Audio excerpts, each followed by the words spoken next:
얘 뭐야? 너 왜 귀여워? 와, 너무 귀여워. 야. 안녕하세요. 저는 눈에 넣어도 아프지 않을 귀여운 포메라니안 우주를 키우는 보호자입니다. 우주야. 깨발랄한데? 이거 딱 웃는 얼굴이에요, 애기가. 우주 숨는 거 좋아한대요. 아, 아니, 근데 숨는 게 꼭 고양이 같네. 어떡해. 쟤는 아빠를 잘 쓰네. 코도. 오. 저희 우주는 평상시에는 천사 같고 애교도 많은데 입질하는 거야? 왜 그래? 아, 입질을 하고 물기도 한답니다. 물렸구나. 아, 입질이 있구나. 자, 지금 보호자님 손을 보시면요. 손을 내놓지 않고 계세요.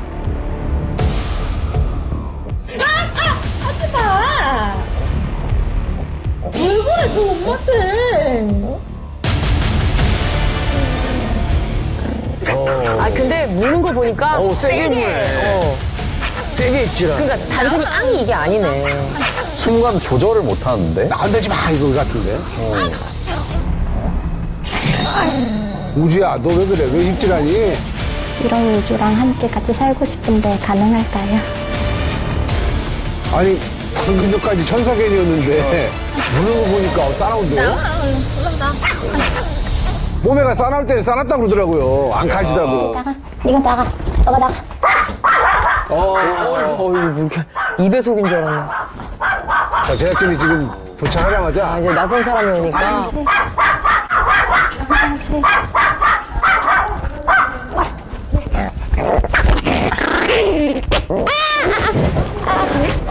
아이고, 어떻게 지금 또 봐. 앙했어.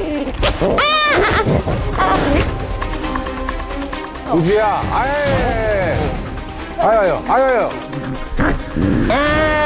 아니, 보호자님한테까지 그러면 어떡하니. 아이고. 저 입질하잖아. 제작진들 이제 못 들어가죠, 쉽게. 심각한 거 같은데?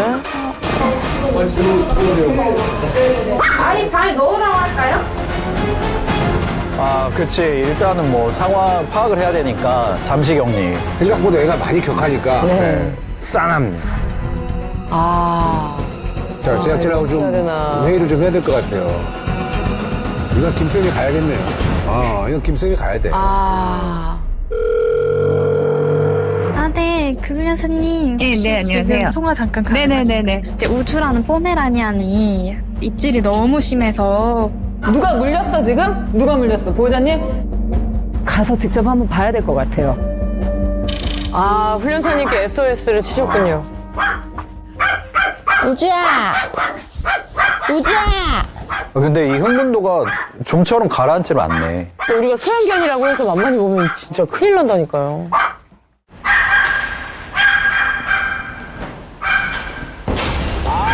아, 그녀가 왔다. 나왔습니다. 아, 그녀가 왔다. 그녀가 떴다. 카리스마가. 문 앞에서 서자마자 조용해질 것 같은 포스인데요. 야. 근데 쟤네가 또 훈련사분들 냄새 기가 막히게 안다면서요? 그 포스가 있잖아요. 맞아. 선생님 오셨어. 우주야, 너 오늘 바뀔 거야. 내가 장담해.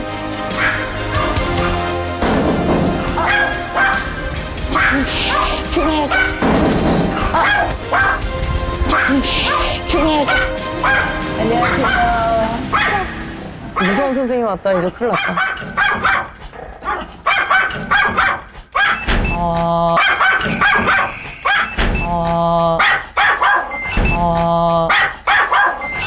보호자님 잠깐만 나오실까요?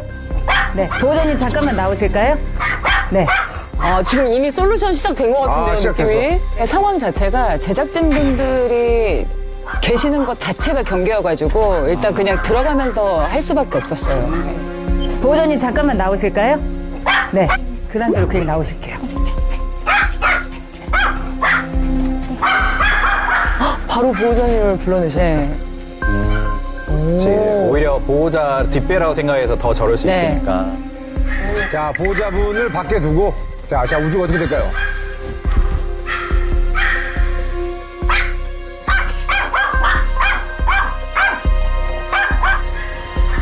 잠깐 밖에 계세요.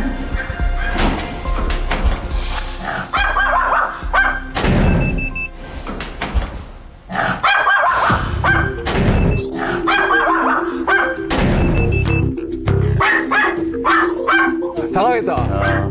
보호자님은 어디 갔어? 엄마 어디 갔어, 우리 엄마?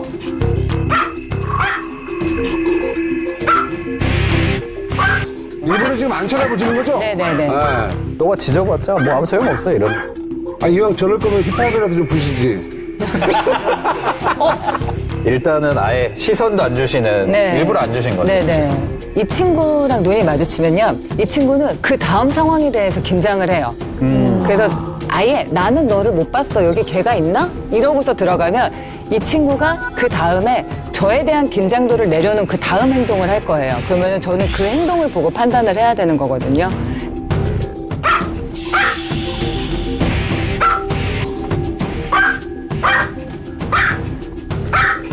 아, 도망가네요.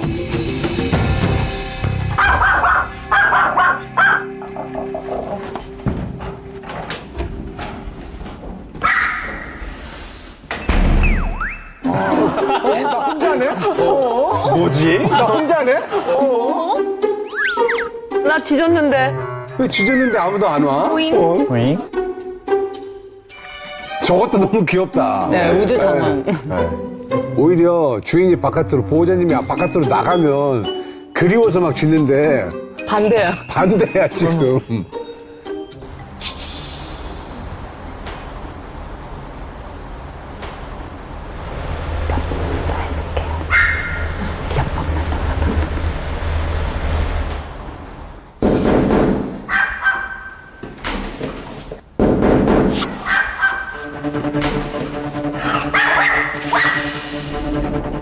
안 통하니까 최후의 이제 발악처럼. 네, 한번 쫙 올라가요. 네.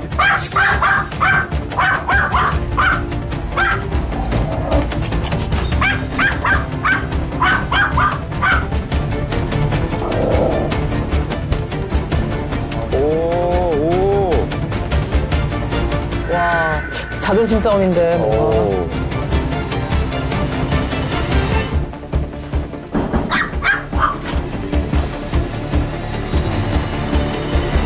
나도 데려가 같은데.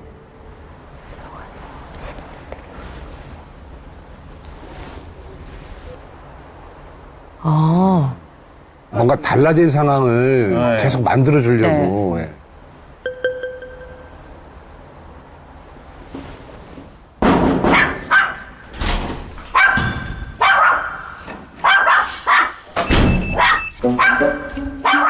들어가 이제. 이제 알았어. 아, 우리 집주인이 바뀌는구나. 이제 알았어. 나 방 빼기 싫은데. 이러고. 가만히 있어보자. 장구를 때려보자. 엄마가 지금 부동산 갔구나. 이러면서. 오.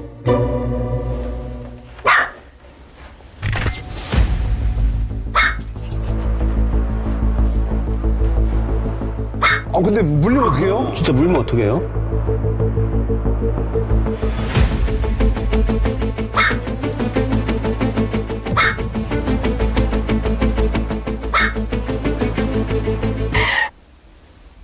안 물래? 냄새 맡는다. 짖지도 않고, 물지도 않고, 냄새만 맡아요.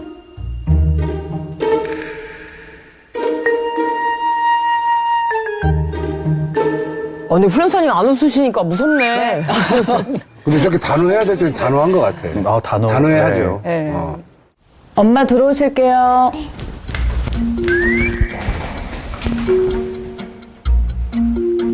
자, 애기랑 눈 안 마주치실게요. 애기 안 쳐다보실게요. 이제 엄마 왔어. 엄마 왔어. 근데 엄마가 안 봐. 우주 안 봐. 절대 애기랑 눈 안 마주치실게요.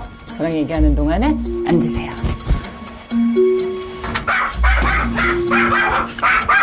쳐다도 안 보실 거예요. 엄마가 평소 패턴대로 안 해주니까 막 어떻게든. 지금 너무 귀엽다. 짖을 때는 아무 반응도 안 하는 게 좋아요. 가만히 있다가 우주가 조용할 때 그때 들어오고 짖을 때는 그냥 안 들어가고.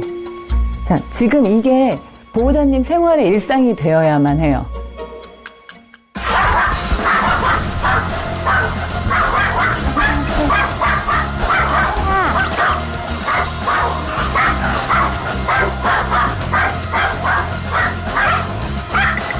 일단 1단계가 외면이네. 역시 훈련은 냉정하게. 전문가는 달라.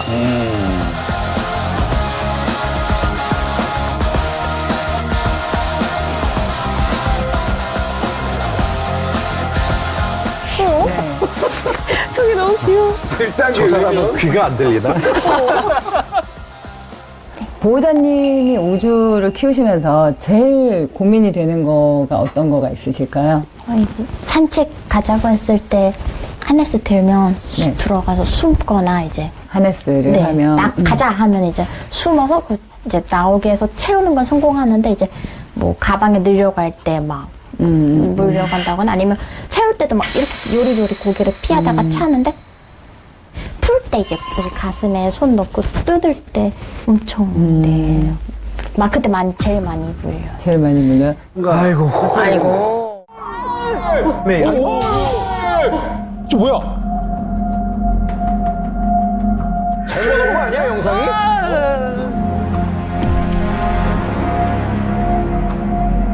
사슴 아니에요? 노루야, 노루. 편도 3차선 도로였는데 제가 2차선을 타고 가고 있었는데 1차선 쪽에서 뭔가 제가 언뜻 뿔 같은 것을 본 거예요. 뿔이 있으면 사슴인데? 사슴이 왜 고속도로에? 속도를 줄이면서 이제 3차선으로 피하려고 가는데 가가 이제 달라들었는 거죠. 위험해. 어떻게 돼? 어떻게 돼? 아유. 뭐야? 근데 뛰어? 아니, 유주얼 서스펙트. 불러가지고 거기 가드레일 넘어서 도망가 버렸어요. 아니, 저럴 수가 있는 거예요? 무슨 일이야, 이게? 차는 차대로 고쳐야 되는 게 손해보고 이거 이만저만이 아니죠.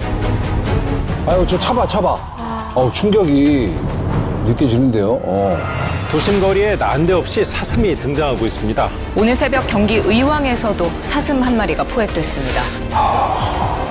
공부차인데? 무슨 일일까? 저 뿔 봐. 아유. 남성이 사슴뿔에 받쳐서 부상을 당했다는 신고가 접수되었고, 그리고 같은 날 광교저수지 산책로에서 사슴이 나타나서 지나가던 여성을 뿔로 공격하여 부상을 입었다는 신고가 접수되어 저희가 출동하게 되었습니다. 저 뿔로 받치면 진짜 아플 텐데, 저거. 받는 힘도 장난이 아니라서. 또 날카롭잖아요, 또. 아이고. 아, 산책길이나 이런 도심에서도 이제 뿔 달린 사슴이 출몰하나 봐요. 많은데? 사슴이 의외로?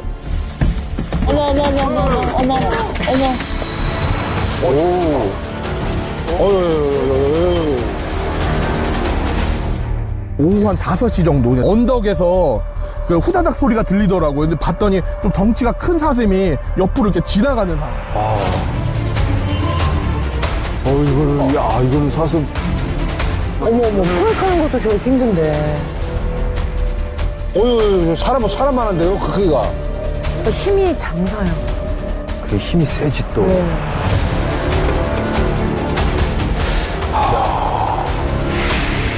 근데 어두울 땐 보이지도 않으니까. 그렇지. 저런 식으로 이제. 저기 싸우잖아요, 싸우는 거. 와, 목숨 걸 싸움은. 콘크리트하고 비슷하게. 아, 뒤에 빼직한 거 봐, 저 위에.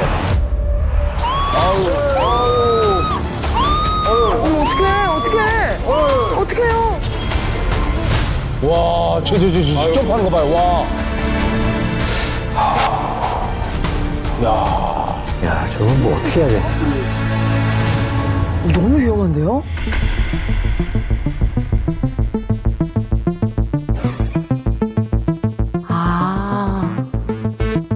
개체수가 좀 많아졌나 보네. 또 황병이었네. 농장에서도 키웠었고. 사슴 같은 경우에는 녹용 녹용으로? 목적으로 기른 경우가 많이 있습니다.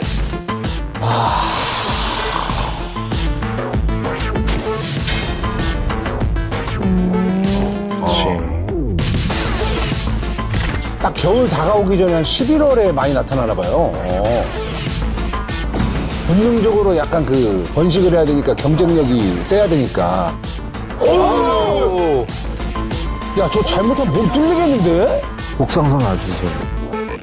오, 영상을 보니까 너무 끔찍한데? 근데 이제 저희가 영상에서 봤던 군산에 출몰을 했던 사슴은 사실은 엘크.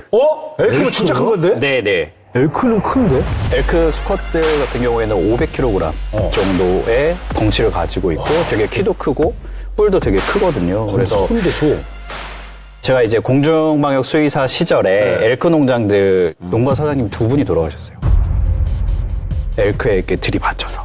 아, 사장님이? 네. 그래서 키우던 사람이? 네, 맞아요. 그래서 저희가 마취 후에 검진을 진행을 하는데 그때도 정말 조심스럽게 접근하는 좀 많이 유의해야 되는 그런 종이었습니다. 그 9, 11월만 이렇게 공격적으로 변하는 거야? 아니면 원래 공격적이에요, 사슴이? 사슴이 원래 초식동물이라서 사람을 만나면 대부분은 그냥 도망치는 게 일반적인데 그래야 되는데. 근데 왜 저는 딱 이 번식기에 9월에서 11월 요 사이 때는 훨씬 더 예민해지고 공격성을 보일 수 있고요. 혹시라도 출산 이후에 지금 새끼를 돌보고 있으면 그런 경우에도 암컷 사슴이 사람을 공격할 수도 있습니다. 그러면 만약에 사슴을 마주쳤어. 그럴 때는 어떻게 행동해야 돼? 어떻게 할까요? 튀어야 돼. 근데 걔가 더 빠르잖아. 뭐 이왕이면 너무 급하게 뭔가 행동을 하기보다는 일단 이 친구를 못 본 척 하시는 게 제일 좋아요. 못 본 척. 못 본 척.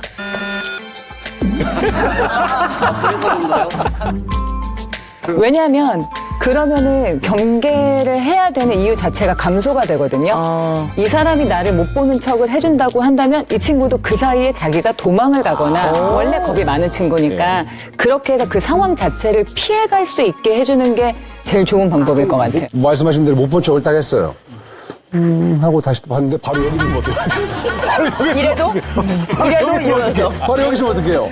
그 못 본 척을 했는데 그새 와가지고. 그래서 그런 거야. 이래도? 이래도? 이래도. 그 정도면 좀 봐줘야 되지 않을까. 봐줘야 되지 않을까. 그 정도로 관심을 바라는 친구가. 그거는 아이 컨택. 네. 또 교통사고가 나서 차량이라던가 아니면 인적으로 좀 피해를 받잖아요. 그러니까 피해 보상은 어떻게 해야 됩니까? 이제 이런 경우에 우리가 치료비라든지 손해배상을 받을 수도 있고 못 받을 수도 있어요. 어떻게 달라요? 왜냐하면 사슴이나 고라니의 소유자가 있다 그러면 치료비나 수리비를 청구할 수 있겠죠. 근데 야생에 막 돌아다니는 애가 우연찮게 내 차에 와서 부딪혔어요. 그러면 누구한테 책임 추궁을 할지가 애매합니다. 국가한테 관리 책임을 묻기도 힘들거든요. 그렇긴 하죠. 안전운전, 미리 방어운전이라고 하죠. 그런 걸 하는 게 더 필요합니다. 천재지변이라고 생각해야 되나요? 근데 만약에 이렇게 탈출해가지고 네. 막 이렇게 막 나돌아다니는 사슴을 포획했어. 네. 뭐 그 사슴은 어떻게 돼요? 신고를 해서 포획을 하면 이렇게 보호를 하고 있다라는 거를 한 7일간 정도 공고를 합니다. 근데 공고 후에 10일이 지났는데도 소유자를 알 수가 없어요. 그러면 보호센터로 가서 일정 기간 보호를 하고 나서 이제 기증이나 입양 같은 걸 시도를 하거든요. 우리 애니킴에서 본 사슴 같은 경우는 수원시에서 이제 소유권을 취득한 후에 사슴 농장이나 아니면 이 동물원에 이제 입양시키려고 노력 중이라고 합니다. 네, 앞으로 더 큰 사고로 번지지 않도록 농가에서는 동물 관리에 좀 더 힘쓰는 계기가 되길 바라겠습니다. 쌍둥이야? 쌍둥이가 있어? 닮았다 진짜. 둘이 쌍둥이인가? 동배 새끼일 것 같아요. 귀여워. 이쁜 애가 두 마리나 있어. 안녕하세요. 5살 고양이 남매 오키도키의 보호자입니다. 둘이 너무 닮았다. 아 진짜 야 난 구분 못하겠다. 오키와 도키는 유기묘 보호소에서 데려와 지금까지 한 번도 떨어져 본 적이 없는 사이좋은 남매냥이에요. 귀엽다. 와. 그런데 몇 년 전부터 길었던 오키의 수염이 점점 짧아지는 거예요. 뜯겼어? 제 오키가 지금 한쪽 수염이 좀 짧은데요? 수염이 진짜 뭐 거의 뿌리밖에 안 남았네. 뿌리 쪽밖에. 스트레스를 받아서 자기 수염을 뜯었나 싶어 걱정이 되더라고요.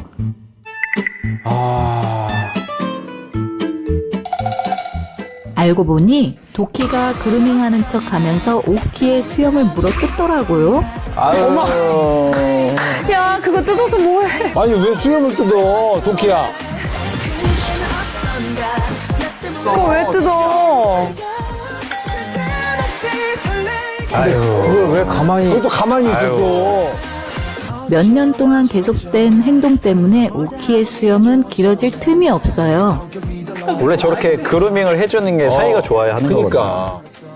평소에 사이좋은 오키도키인데 도키는 대체 왜 이런 행동을 하는 걸까요? 오키의 긴 수염을 다시 보고 싶어요. 가만히 있는 게 더 귀여워. 야, 남매 고양이의 수염을 물어뜯어서 고민인 사인이 저 처음 봐요. 수염 물어뜯는 건. 아, 근데 이런 경우가 가끔 있기는 해요. 네. 그리고 이 고양이들에게 있어서 수염은 뿌리 쪽이 되게 뿌리가 깊고 그리고 주변에 신경이 지나가고 있어서 중요하죠. 감각모입니다. 아, 진짜? 네, 그래서 이 수염이 하는 역할이 꽤 많이 있어요. 그래서 뭔가 좁은 공간을 지나갈 때도 수염을 통해서 이 넓이, 내가 지나갈 수 있는지를 판단을 할 수가 있고요. 거리 측정까지 넓이 이런 거를? 네. 그리고 기류의 변화라던가 내가 달리고 있는 속도 같은 것도 이 수염을 통해서 조금 판단을 해볼 수가 있거든요. 레이더네. 그죠? 그러네, 촉수 세우는 것처럼. 그렇게 생각하시면 돼요. 야, 그럼 쟤 어떡하냐? 그럼 안 돼. 쟤 지금 한쪽이 지금 레이더가 날아갔는데. 너무 위험한데? 한쪽 눈 감고 사는 거랑 똑같은 거 아니야? 그렇지. 단순히 이제 그런 기능적인 부분 외에도 우리가 조금 알면 좋은 게 감정 표현을 수염으로도. 감정? 네. 어떡해요? 수염이 그냥 이렇게 축 편하게 얼굴이랑 좀 수평으로 해서 쳐져 있으면 요거는 편안한 상태. 편하고. 그리고 사냥감을 보거나 호기심이 있는 걸 봤을 때는 앞쪽으로 이렇게 딱. 그리고 긴장하거나 무섭고 자기가 좀 공포심을 느끼면 수염이 몸쪽, 얼굴 쪽으로 다 들러붙어요. 그래서 여러 가지 이제 몸짓 언어가 있는데 그 중에 수염을 봐도 우리가 이 친구가 어떤 감정 상태인지를 알 수가 있어요. 난 다 똑같아 보이던데. 나도 다 똑같아 보였지. 아, 오늘 너무. 너무 신기해. 너무 신기한 이야기 들어가지고 내가 집에 가가지고 내가 출연 다시 봐야겠어. 그 장하시는 고양이 걔도 그게 구형이 됐는지 봐야겠어요. 디테일이 있다면 이것도 있겠지. 아마 디테일이 있을 겁니다. 네. 있겠죠. 다를 거야. 그죠? 그럼 만약에 오키처럼 수염이 뜯기거나 혹은 뭐 타거나 이러면 이게 복귀가 되는 데는 시간이 얼마 정도 걸리는지. 이게 이제 수염이 빠지면 다시 나긴 해요. 그래서 그게 한 2개월에서 3개월 정도 시간이 걸리고요. 야생에서만큼 그렇게 민감하게 대응해야 될 이유가 없기 때문에 일상생활이 불편하진 않습니다. 다행입니다.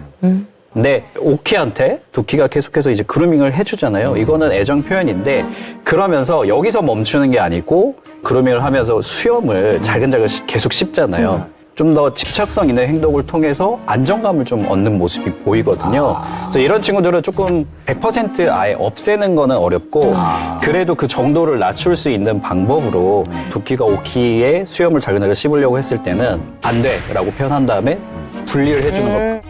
그리고 집착적인 행동 대신에 할 수 있는 이 다양한 행동들을 계속해서 제공해 주는 게 꼭 필요합니다. 에너지 딴 데다 써야 되나?